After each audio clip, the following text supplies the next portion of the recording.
Hello everyone, welcome to Fibleheim and the first Dev Diary Dev Stream Breakdown for Age of Wonders 4, Rise from Ruin. I'm a little bit late because the Dev Stream and Dev Diary both happened while I was in surgery. I am 3 days post-op of shoulder surgery, and every day is slowly getting better. But I was finally able to watch the stream in a semi-coherent state, and I'm here to talk at you. You can find a link in the description to the Dev Diary and the Dev Stream if you haven't seen them yet. And this video will be split into 2 parts. We're starting with the Nomad Culture Dev Diary. Then I'll show you all the things I spotted in the Dev Stream. I may have missed a few things. My apologies. And at the very end, I'll talk a little bit about the current physical well-being of me. So, without further ado, let's hop in. Greetings, gaudier and gentle mortals all.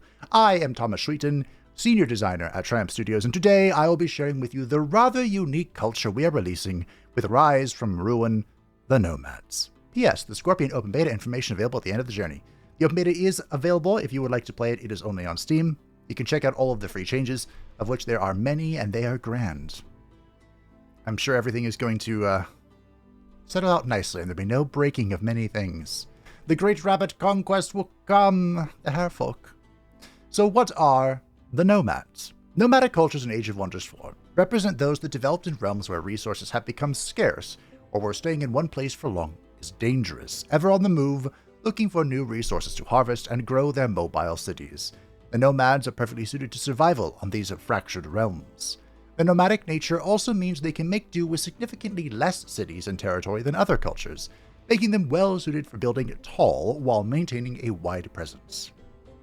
The Nomads feature 2 subcultures referred to as traditions: the highly mobile and aggressive conquest nomads, and the resourceful and scrappy scavenger nomads.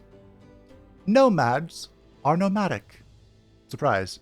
This section is more about the iterative process of development of the culture. If that isn't in your interest, you can skip to the next section. Nomads are nomadic. May seem obvious, but it was actually a huge question when going into developing this culture. Sure, we want to represent a nomadic people who live after a magical apocalypse, but how does that work in practice?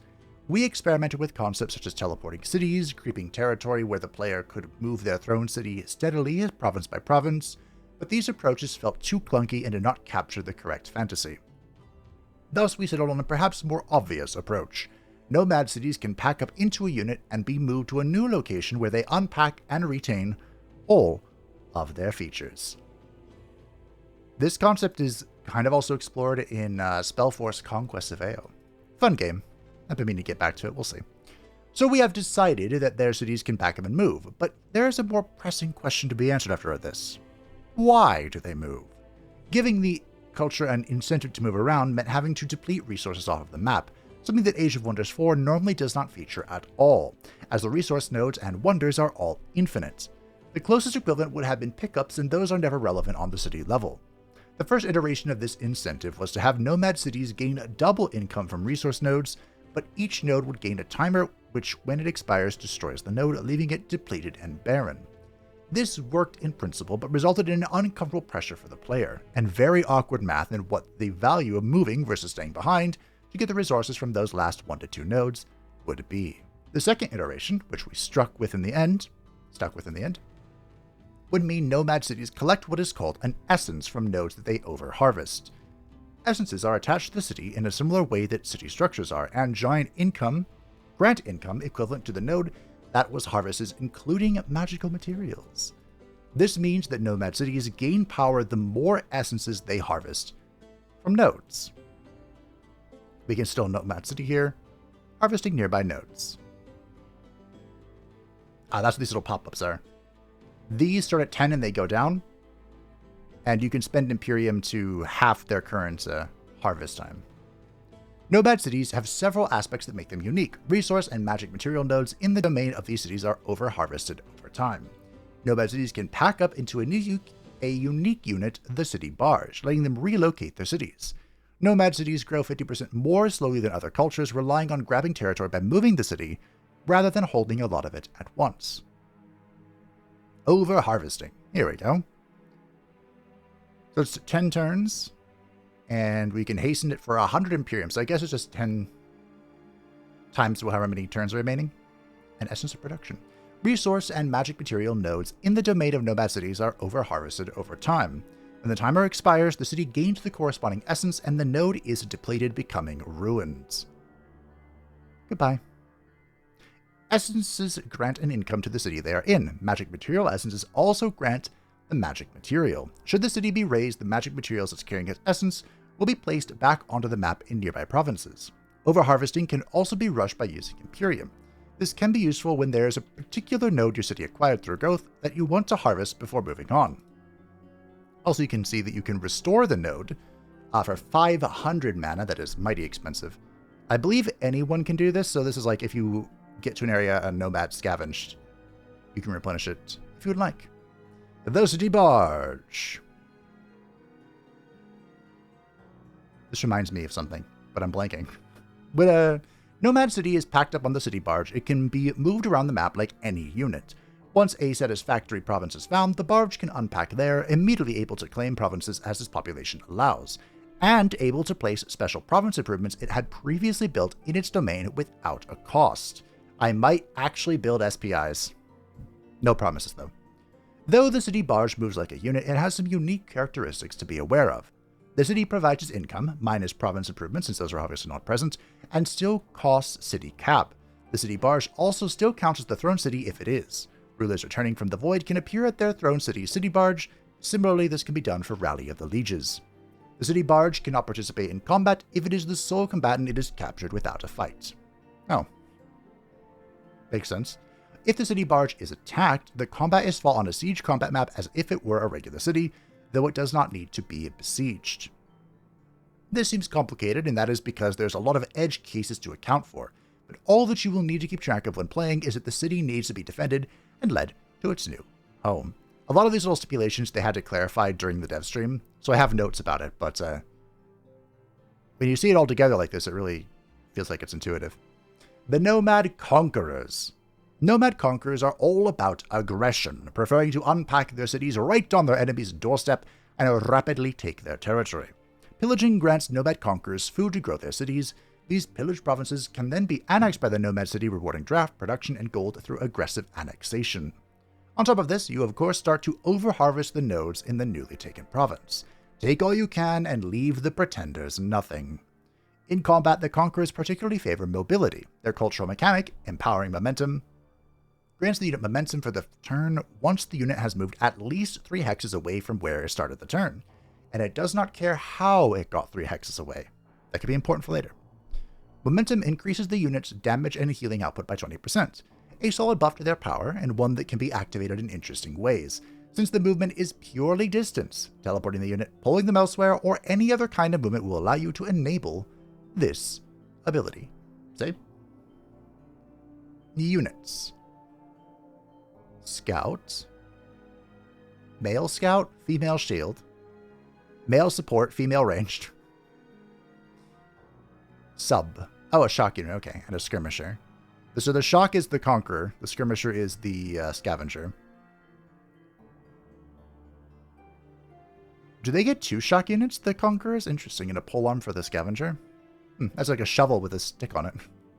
The Nomad unit roster was surprisingly difficult to nail down. They focus on mobility, but creating a roster that supports this focus was not easy. Similarly, their art style was something that took up some consideration, originally veering more towards the ritualistic, while we pivoted to a more utilitarian theme as we iterated. Conquerors are more akin to the hordes of the steppes or desert raiders. This comes through most in their unique units, the Raider and the Champion. Tier 1, the Dune Rider. This is the Scout unit. The Dune Rider is the Nomad's culture scout. What makes them unique compared to the scouts of other cultures is their combat utility. Dune Riders double as range units through their warfare training passive and deal damage equivalent to a tier 1 range unit rather than a scout. This unit represents the classic horse archer unit for any nomadic culture. The Mongols are coming! The Raider is a unique to the Conqueror subculture, functioning as a mobile light shock unit who spreads fire when attacking with momentum and retreats when combat gets too rough through slip away. Oh, that's going to be fun. Fiery momentum lets the Raider act as an early battering ram against fortification if needed, striking with Demolisher, and igniting the Hex to force the enemy out of their position. Should you wish to go for a more mount-heavy playstyle, the Raider has optional cavalry as well. There's a lot of optional cavalry for this culture, which is good. The Wind Warrior. Wind Warriors are a uniquely mobile shield unit, but in a supportive role. Windborne Rescue lets them swap places with a friendly unit, giving both themselves and the target a slight heal, and leaving the Wind Warrior with one action point to either enter defense mode or strike a blow against the opponent. This movement swapping allows for a lot of interesting maneuvers in combat, helping units get into range that otherwise would not be able to make it, rescuing ranged units who got caught out, or even just pulling the Raider out of melee so they can freely move to a new target where they can make full use of momentum. And yeah, they have like little folded shields in their arm, but then when they go in defense mode, they whip them out. That was a great little touch. The Wind Warriors have foldable shields to stay mobile. When they enter defense mode, they deploy their shields to face the threat. Tier 2. The Dustweaver.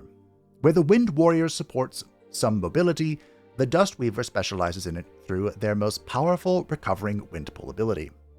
This ability lets them heal the unit, remove debuffs, and most uniquely pull the unit toward themselves. This lets you charge in and pull a unit out of danger, pull a friendly ranged unit into an advantageous position, or even pull a friendly unit into the enemy's exposed flank. One of the Blint Saga series, I used this for the Traveler of the Cosmos, Wanderer of the Cosmos.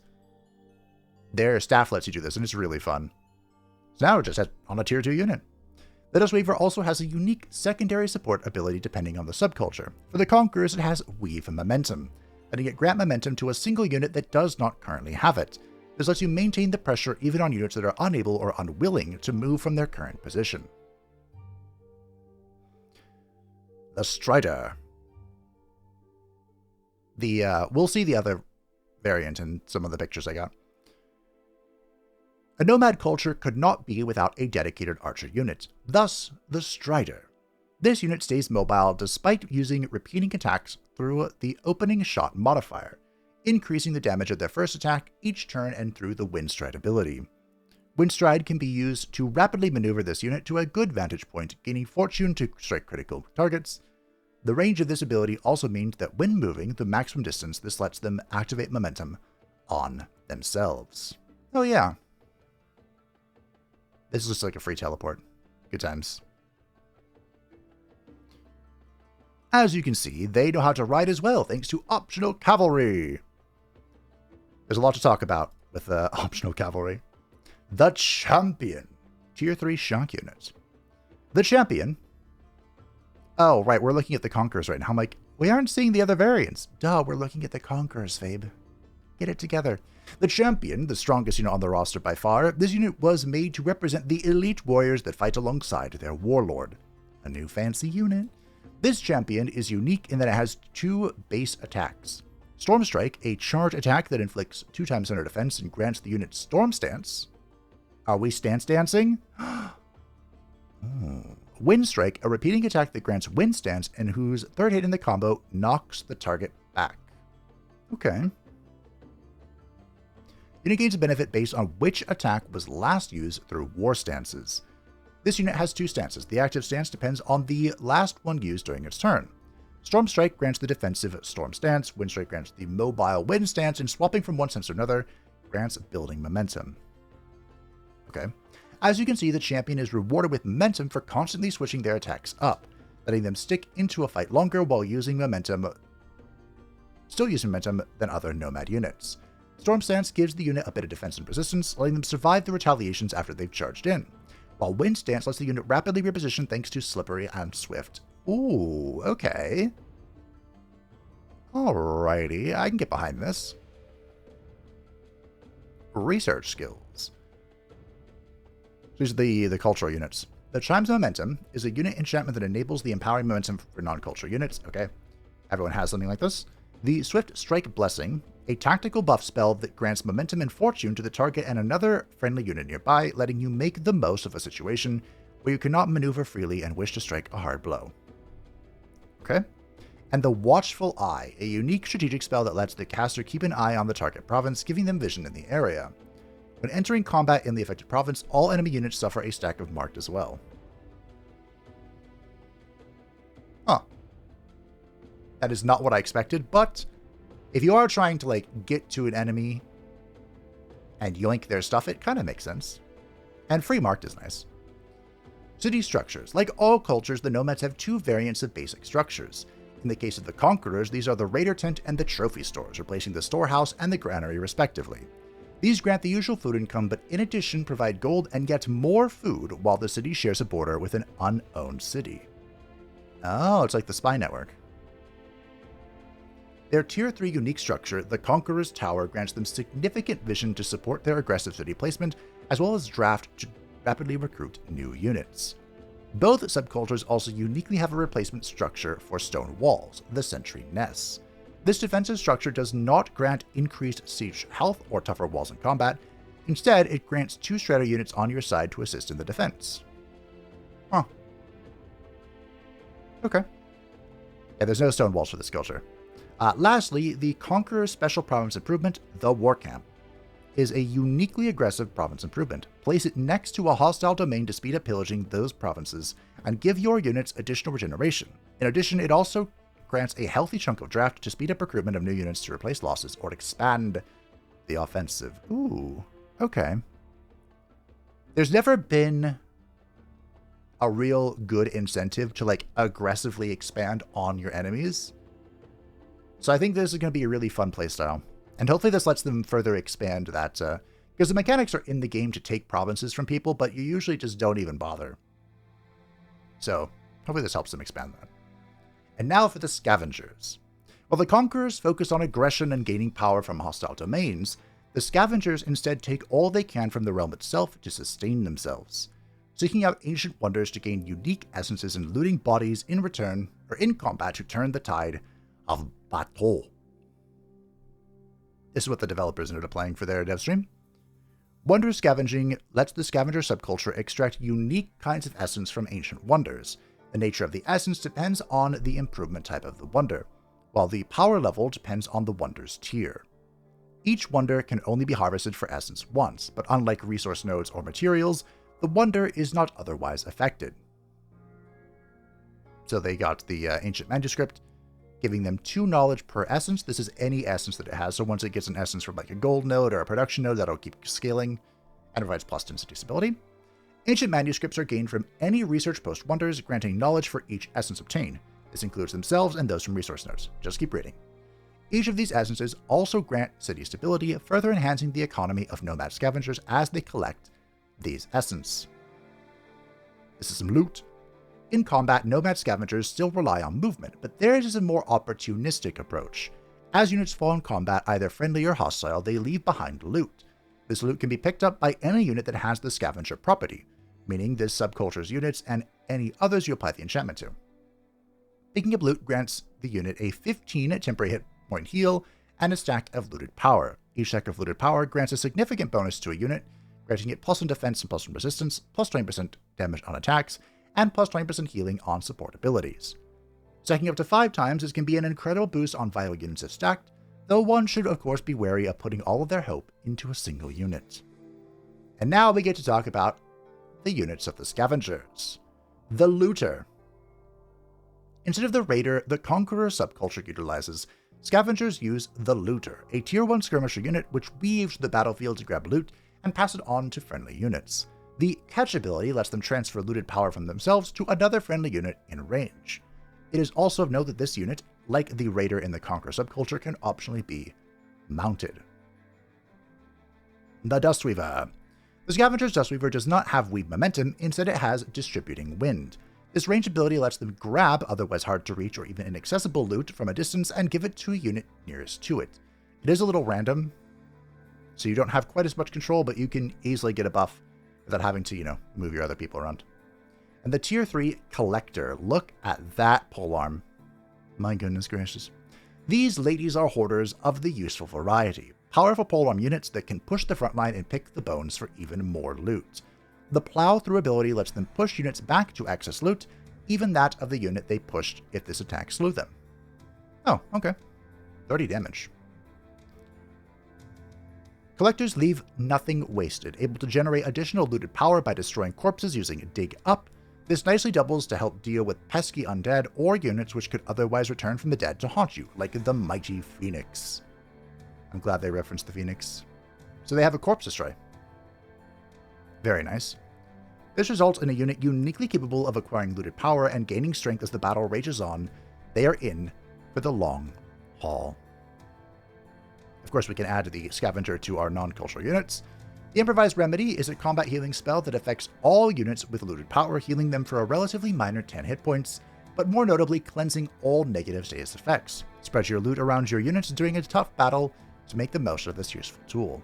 And Empowering Trophies is a simple buff spell to grant a unit with Scavenger a stack of looted power. This lets you empower key units where you need it early on.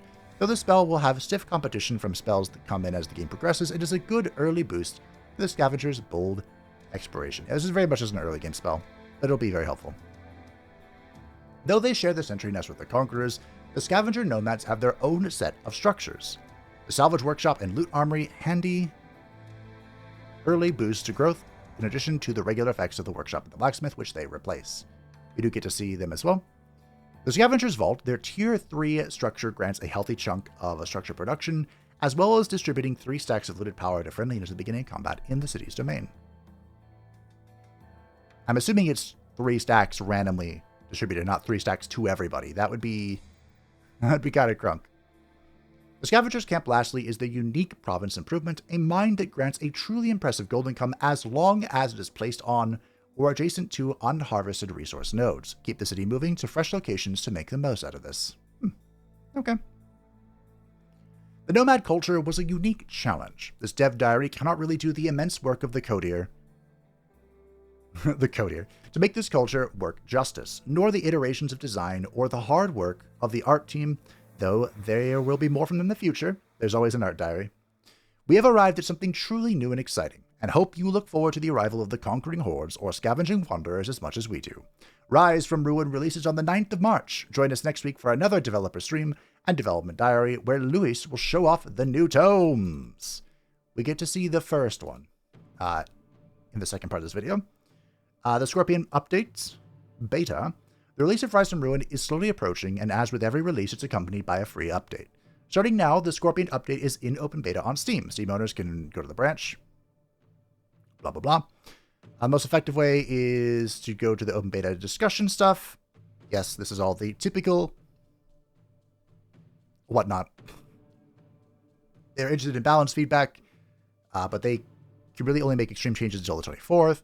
There's stability issues, there's mods. If you, this of course will be linked in the description if you'd like to read it for yourself. But one thing I will say about this is, if you switch to the beta, do not switch back until it's live. Because there can be some mix matches. Or at least remove your save file if you did. So yeah, that is the Nomad culture. This culture is really cool to watch them play. I'm very excited to get my grubby little hands on them. I have a number of ideas. I'm still struggling with the Hairfolk, even though I've gotten a lot of great suggestions. Thank you all for your ideas. But I'm always open for more. And now for part 2 of the video. How do this? This is the dev stream. Of course, the first one is always, well, usually always hosted by Tom and Tom. It's always a great time to see Mr. Bird himself because he likes to talk about everything and anything. Okay, cool. So this is the... That's Big Daddy Dong. This is the first one. They're setting up the realm. There is a new trait. We'll talk about it. Don't worry. The Cataclysm. That is actually associated with a realm trait and not a setting. But they are on a barren Pangea. I hate Pangeas, but of all the Pangeas, this one might be okay. We'll see. We'll see. But here's the new trait, the Echoes of the Fracturing. So this is going to spawn faded regions on the map, which offer quest chains to explore the fracturing. Gain artifacts when completing the faded regions, which grant control over the cataclysms that ravage the realm. Obtaining 3 of them will lead to a cataclysm victory. Faded regions are affected by the Words of Fate. I'm really curious to see how this victory condition plays out, because we, of course, have our current victory conditions, all of which you just turn on or off. And, you know, I have my feelings about them all.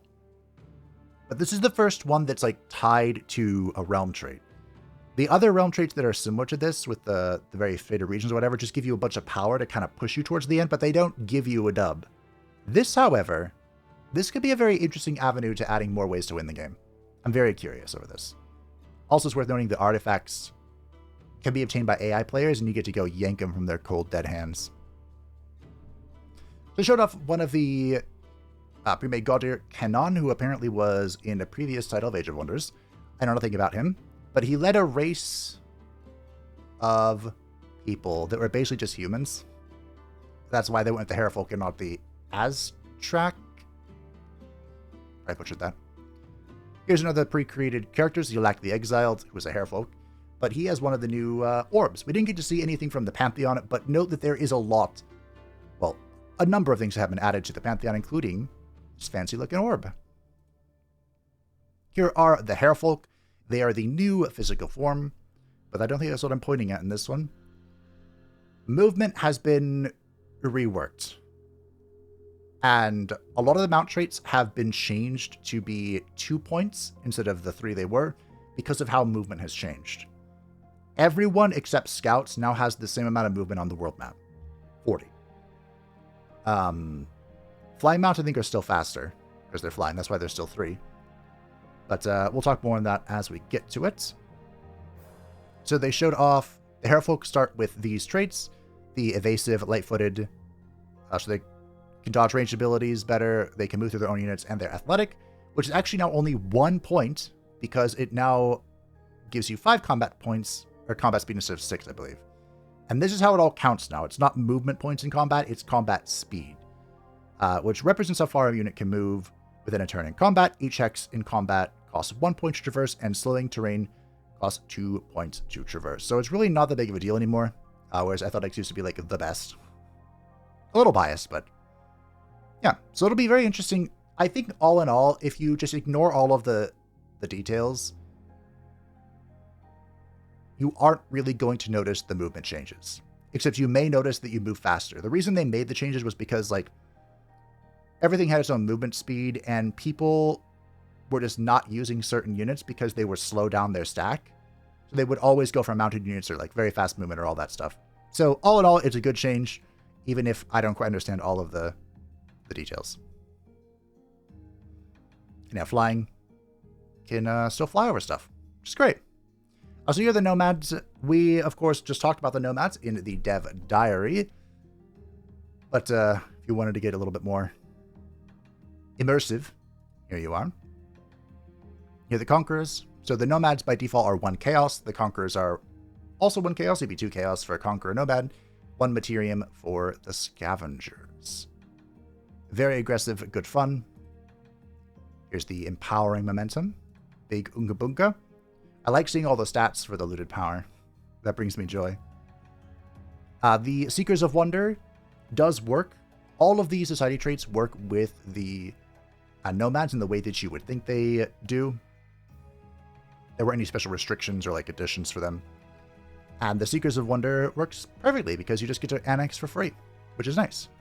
Here is the Tier 1 new tome. I believe there are 3 in total. This is the only one we got to see. And we'll see more of this tome as we get through all the pretty pictures. So ultimately, they went with a skirmisher, which has slowly grown on me. But I just wanted to get random screenshots of all of the customization options and outfits. I really like this. This is like a shattered... I'm not even sure what's going on. That's body paint, but I like it. This is Tom's favorite. Yeah, good stuff. This is new and fantastic. You can now change the color of everything manually. So, hopefully I'll no longer run into issues where my banner colors are the same. Big fan of that. There's a new backpack as a keep option. Here are the camels. Apparently these are the one-hump camels, which are a specific type of camels or something. Then for the horns for the rabbits, you either don't have horns or I believe it randomizes it. I think that's what this says. So cool, more unit variety. Here are some of the defaults titles for this culture. They went with the Wayforged King, because why not?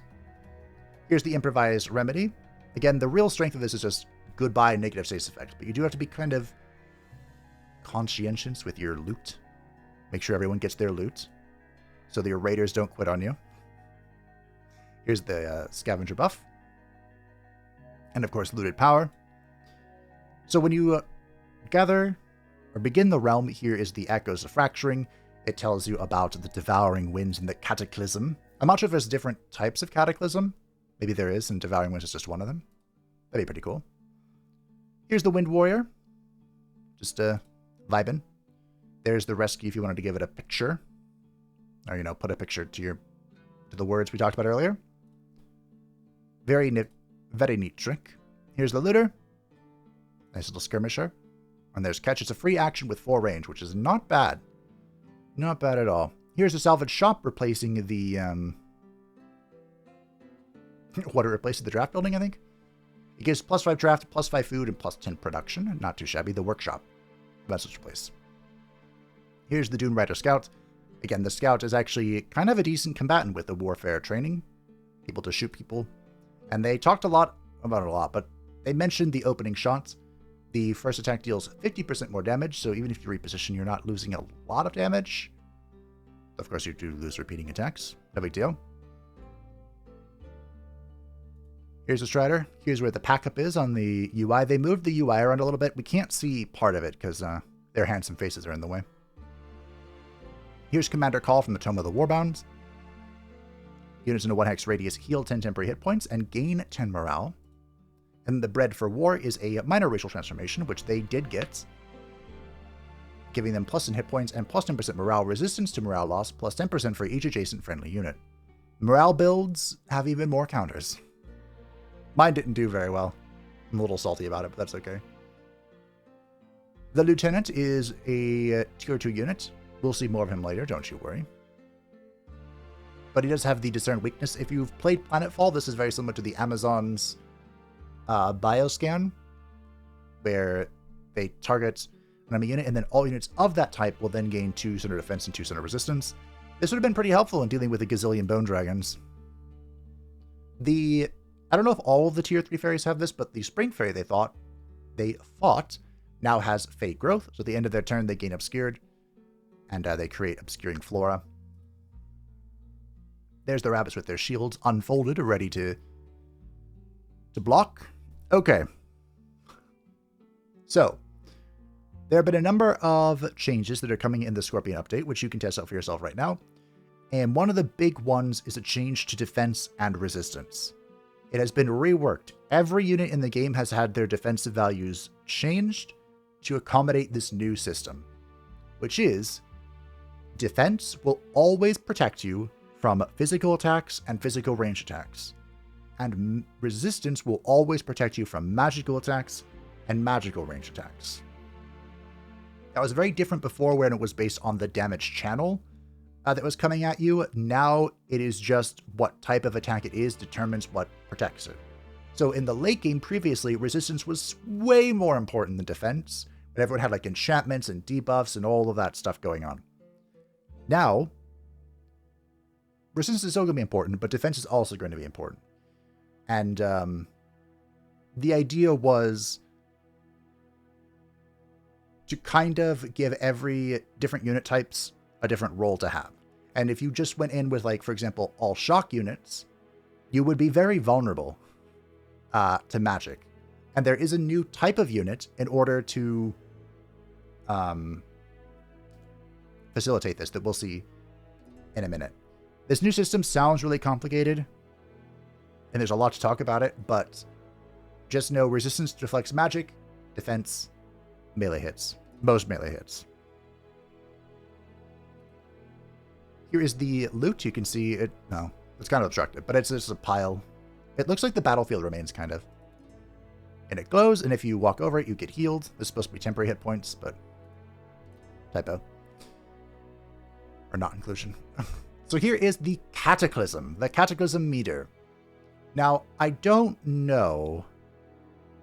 They weren't sure if this scales based off the amount of players in your game, but I would think that it does. And if it doesn't in the current build, it probably will by the time this, it goes live. So, The Devouring Winds make casting world map spells dangerous, eventually culminating in a Cataclysm. Casting a world map spell adds its world map casting points cost to the Cataclysm meter. At 700 points, a major racial transformation is 600. So, you know. When the Cataclysm meter is filled to 50% or more, provinces become marked for the next Cataclysm. When the Cataclysm meter reaches the maximum, a Cataclysm is triggered. The higher the level of the Cataclysm meter, the more provinces will be marked and struck during a Cataclysm. The Cataclysm meter decreases by 10 per turn. For every level of the Cataclysm meter, all spells have a 10% chance of backfiring. Backfiring is that it will add a random effect on top of whatever spell you're casting. So you will always get the effect of your spell, but then you'll get a little bit more. And it could be good. It could be really bad. And the Cataclysm meter can, of course, go fill itself over and over and over and over again. So, and this is global. So this is for them and every player. So, expect things to explode on this map is the short and long of it. The Nomads start with a 2-city cap, but they were talking about how you really don't want a lot of cities as the Nomads. It will get difficult. And you want to be blowing your Imperium on like harvesting stuff really quickly and expanding your city, which gets half food gain. And I could see playing with less cities. That's what they meant when they said playing tall. You play with just a couple of cities that are very well built out. All right, and this is the new unit type, the Magic Fighter. So this is the Gremlin. He's on all fours for some reason. But the Gremlin has been switched from a Skirmisher unit to a Magic Fighter unit. There are, was it like 15 or 16 units have been switched to Magic Fighter. And what a Magic Fighter is, a melee attacker that uses magic attacks to target enemies with low resistance. Magic Fighters have melee mage. So the Gremlin, the Wyvern, dragons are now, well, they're mythics, but they have magical melee attacks. And they can lay a righteous whooping on you. The weakness of the Magic Fighter is that they are kind of glass cannony. They have very low defenses. I believe this thing has 2 defense and 2 resistance, which is just the same as this little skirmisher. Okay, yeah. So they're meant to be glass cannons that can catch you off guard and delay you. And like the shield units that the Nomad culture start with have 5 defense and 0 resistance. So if you're not paying attention and a Magic Fighter gets into you, that's a righteous whooping. I have a few more notes on it. Yeah, this guy. I typed a lot of things about the Magic Fighter. So Magic Fighters are primarily wildlife and tome units and benefit from Battle Mage enchantments, unless it's a Battle Mage enchantment that specifies range attacks. There are no cultural Magic Fighters at the moment. Heroes can also not be like a Magic Fighter, but the developers are looking at changing the Spellblade to fit this new role unit type. Which makes sense to me. The Spellblade, I don't want to say it feels out of place, but it feels a little out of place. This is the new symbol for the Magic Fighter. It looks really cool, I think.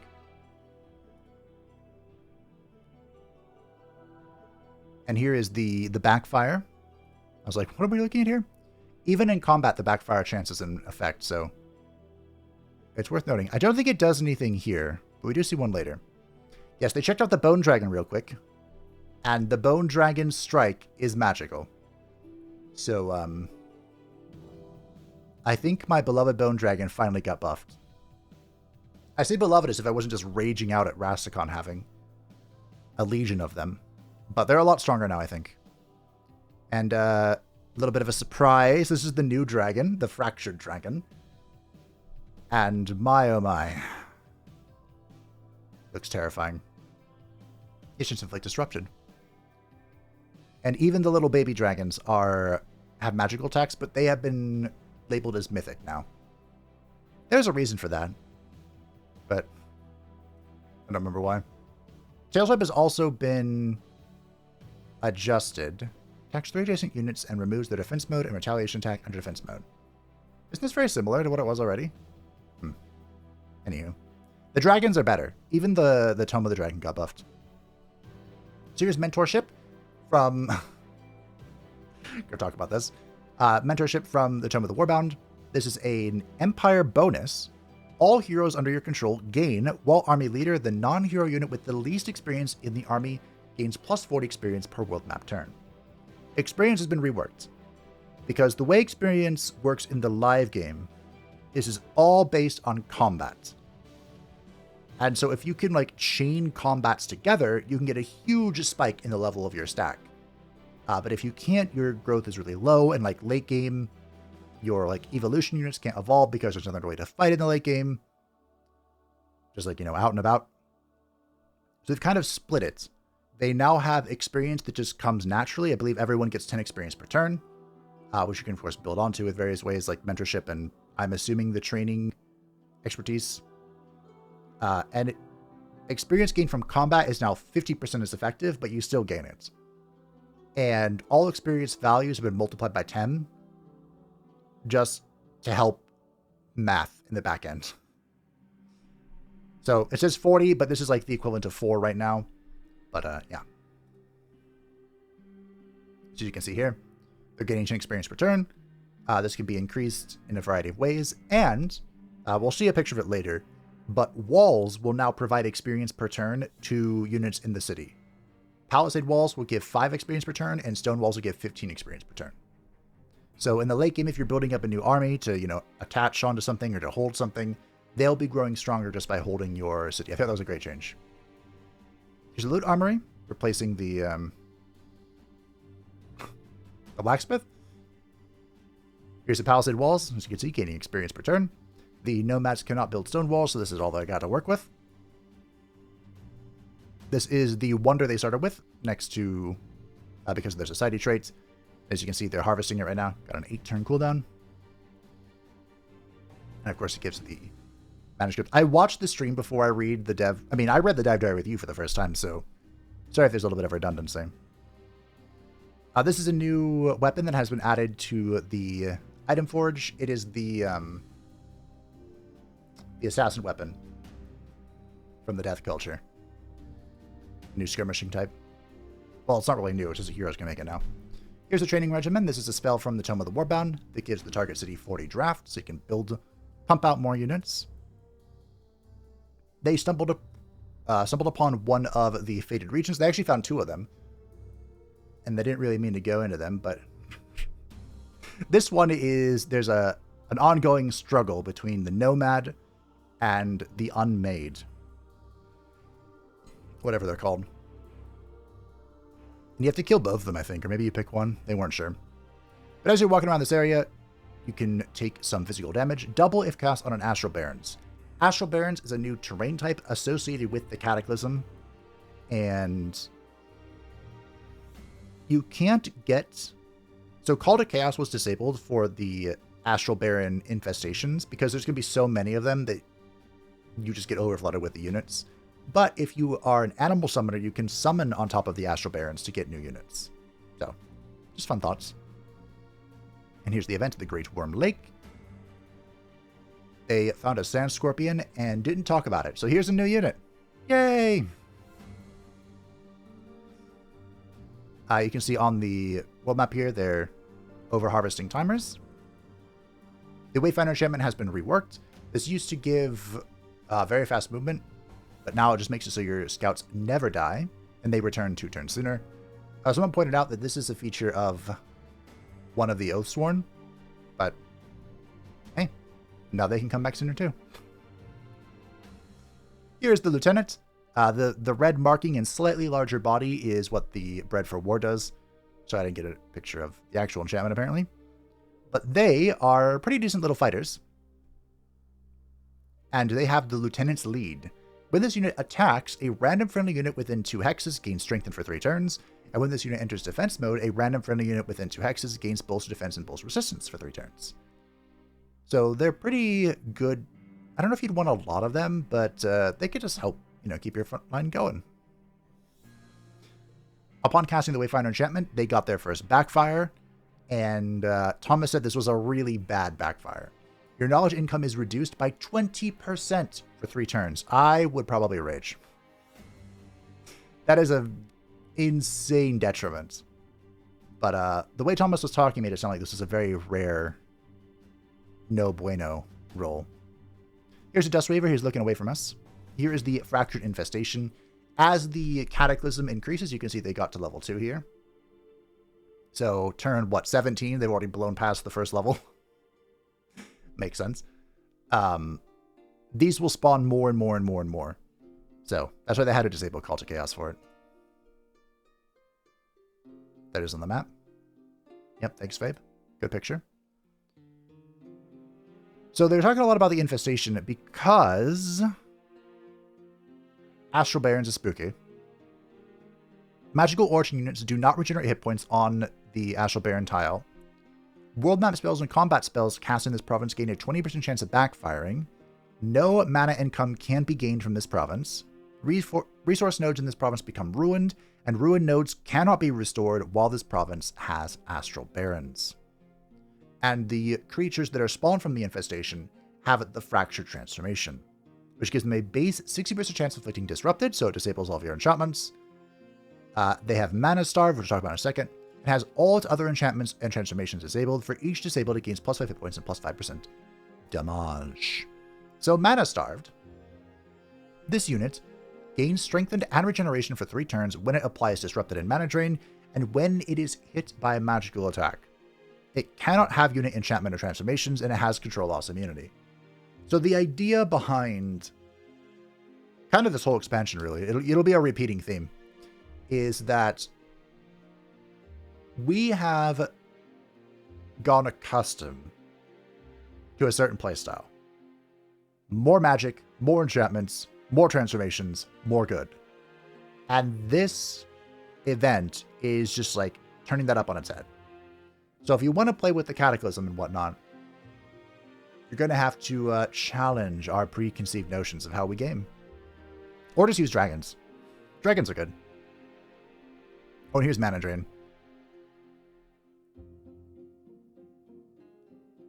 How do you apply this? Always hits. Sustained damage has a base 90% chance of becoming disrupted, a base 90% chance of becoming mana drains.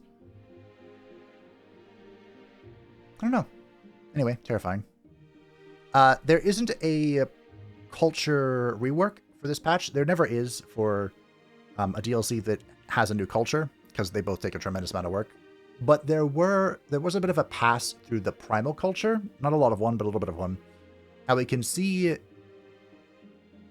the basic bit here. They reduced the amount of Fury stacks required from 5 to 3, which I think is a single shot. So I'm curious to see how that all pans out. Disease has also been reworked. At the start of its turn, this unit suffers weakened, suffers poison, and has a base 60% chance of inflicting disease on adjacent units. So the idea is that it continues funneling more debuffs instead of just has another debuff, which I didn't like disease to begin with, so works out. This is a UI panel for reading your essences. And they removed their faces to showcase this down here at the bottom. You can see the essence right there, but everyone will be able to see, their province improvement types. You can see how many provinces you have claimed. Yeah, just slightly cleaned up the UI a little bit, which is always an eternal goal, I think. A good goal. Here's the Fractured Serpent. Isn't he horrendous? These little blue squigglies denote where the next Cataclysm will strike. I'm not actually sure what it will do, but there's a bunch of them. Yes. It blinds. Good job. Oh, they were looking over the Dust Weaver. Like, why are we here again? They finally looked over him. They got one. The Dust Weaver's attack can blind. It has the Recovering Wind Bowl, which is all well and fun. And then it has the YOLO Distribute Loot, which we talked about. And here's the Strider, of course, with their teleports, their opening shot, and voila. Loses Dark Hex and gains Fortune for 3 turns. Not too shabby. Not too shabby. And then they blew up their Gold Vein. And this is not a great picture of him. But this is the second Faded Region they found. This guy in the background is the Warlord. Did I get a better image? I did not. Or at least looks like the Warlord. That is a new Tier 4 Mythic Cultural Unit. So from the titular Tome of the Warlord. And he functions, the way Tom described him was a beneficial Umbral Mistress. So like the Umbral Mistress, you know, she tethers onto an enemy and then debuffs them with stuff. He would do that for friends, I guess. I was thinking, like, maybe it's a trainer ogre situation. That thing is really strong. But we'll just have to wait and see. The fire projectiles, as you can see down here, magic fighter units. Base physical range and magic attacks. Yeah. So a lot of the abilities that affect fighters will not affect magic fighters because it reduces their physical damage, and magic fighters just don't have physical damage. So, this is a good example of that. They packed up their little ship. This gets bigger as the city gets bigger and higher tier and whatnot. They're just a little baby ship. Look at it. You can click on it, and this other players can see this as well. This is how they would assess the situation before attacking one of the land ships, because you wouldn't have to siege it. You could go straight in, but you would be in the city battle with the ballista and the walls. This is the little icon to show that the city will not be participating in this battle. And this is to confirm that people who triggered the Cataclysm by recklessly casting spells do provide grievances to other players. And it looks like... No, that's it. It's okay. He declared rivalry, not good old Tom. Warded was reworked to just have a +2 resistance because it... Well, the new defense resistance system. And the Tome of the Dragons was reworked. So Dragon Attack is a siege project. It's a pretty bloody good one now that it has 5 fortification damage. Yeah, it was always a siege project, but I want to say they didn't have the fortification damage. Anyway, good stuff now. Purifying Flame is the 1 hex radius, of course. The heal and remove negative status effects. Wasn't it remove 2 negative status effects? Anyway, good stuff. The Flamer focus is now the Dragon Breath focus, which grants a bunch of different unit types a breath attack. The damage type is determined by your Empire's dominant affinity and increases with the unit's tier. I think this will be a lot of fun. This used to be for like battle mages and support units. Now it's just better. More universal. Dragon Infusion is an Empire bonus. I think you just have to research this and you'll get it. You have to cast it. Non-racial dragon units can be ranked up rapidly by exchanging gold to gain experience. If you're familiar with the School of Summoning for the Mystics, it's that exact system except you pay gold. And you can upgrade dragons. Not your cultural units, but just like, you know, Fire Dragon, Ice Dragon, Bone Dragon, all that stuff. Easy way to pump out your young dragons to evolve. Call Young Dragon is the new way to summon a young dragon. This used to be built in cities. Now you summon it. And I believe because you've summoned it, it also gets the magical origin tag. Huh. That's a scary thought. Oh, yes, you just picked these. I'm not sure. I'm assuming there's still a restriction for Obsidian and Gold. Obsidian have to be evil, Gold have to be good. And then the Wyvern area, I don't believe has changed. For some reason, I want to say this was a Forester or something, but... Anyhow. No big deal. They put down their city once again, and they were able to just pop out, claim the provinces, and thankfully the UI doesn't close anymore, so you can just claim one, claim one, claim one, claim one. Less clicking involved. Excellent. And they showcased the transferring of provinces. Apparently there's a trick you can do with the over-harvesting and transferring, but it takes 3 turns till it transfers, so they might adjust that. And there we are. So, that leaves the handy-dandy notebook. What are we working with? I wrote a lot of things down. Well, I tried to. I'm using one hand here. So, non-nomad cultures can capture nomad cities and use them too. If a nomadic culture captures a non-nomad city, it does not become a nomad city. So, as a nomad, you're probably just burning down cities or vassalizing them, if I had to guess. So, Tom talked a little bit about vampires and nomads, because right now it feels bad, because of the way sunless terrain works. But Tom is working on the vampire a little bit by buffing the Desecration Chamber, making it so it spreads farther and faster, the Sunless. There's a new strategic spell, which can apply Sunless terrain temporarily. And he's improving the healing of vampiric units on Sunless. Also, Sunless terrain will no longer appear on realms it's not supposed to. Because it can appear in any realm, I think, in the live version, and it's not going to do that anymore. There are new Dragon Lord and Eldritch Sovereign customizations in the Pantheon. They didn't touch on the Pantheon at all for this first stream. So, when we see it, I'll share it. Crumble got some tweak. The Empire skill tree rework is in the works. It could be the next expansion, if nothing explodes, is the exact quote. So, we'll see. Dinosaurs, question mark? I'd love some dinosaurs. Someone asked about changes to binding fragments. There are none, so they'll still be kind of rare. So the change to the defense and resistance makes the system makes resistance less overwhelming in the late game. All units have had their defenses changed to represent this, and the new Magic Fighter as a frontline anti-defense archetype. Yes, we talked about that.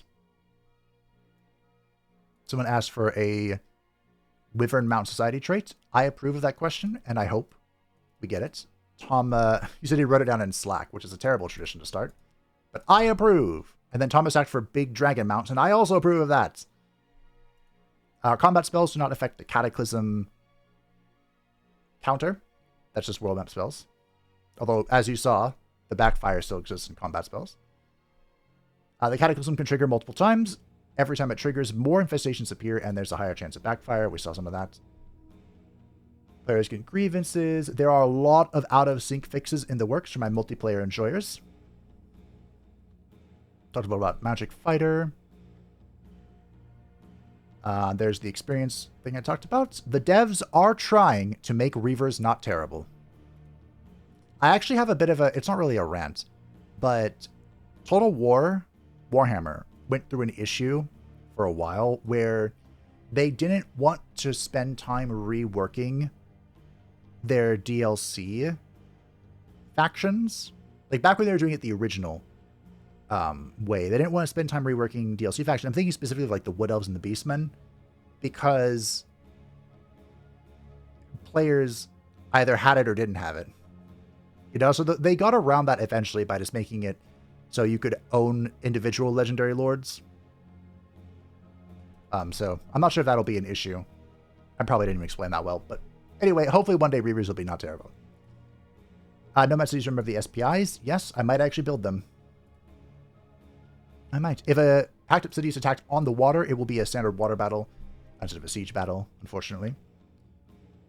Nomad free cities are not naturally occurring. So if you see a nomadic free city, it's probably because of either an event or like a player. And if there is one, they do not pack and unpack. They don't move around. The AI does know how to move around with the nomads, but I don't know how well they know how to move around with the nomads. You can buy adjacent provinces from vassals for Imperium. Apparently that was a request that has now been fulfilled.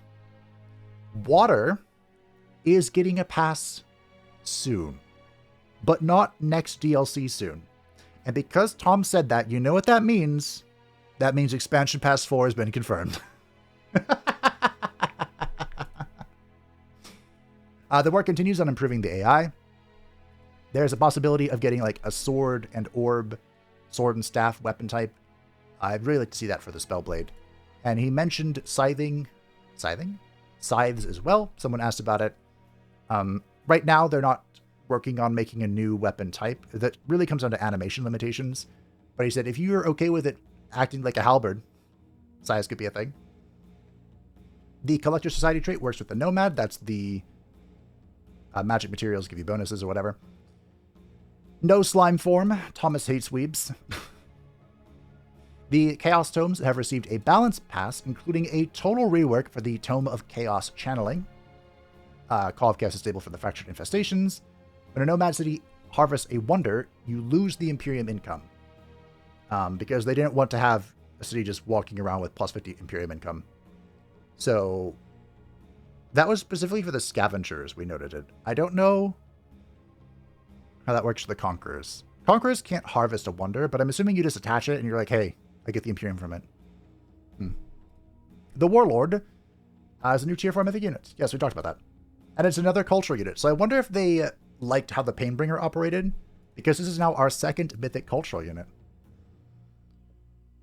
Very interesting. Very interesting. But my friends, that was everything I had written down. Thank you for your patience as I'm slowly getting back to being functional. Now for the special final part here. My surgery went splendiferously. The exact word my surgeon used was perfect. The surgery went perfect. My rotator cuff is actually healthy, not frayed like the MRI thought it was.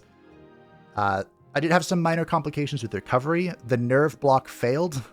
I'm one of like 1% of people, yay me, that has too thick of a sheath around the nerve that they couldn't put it in without injecting the nerve bundle itself, which they didn't want to do because that can lead to nerve damage.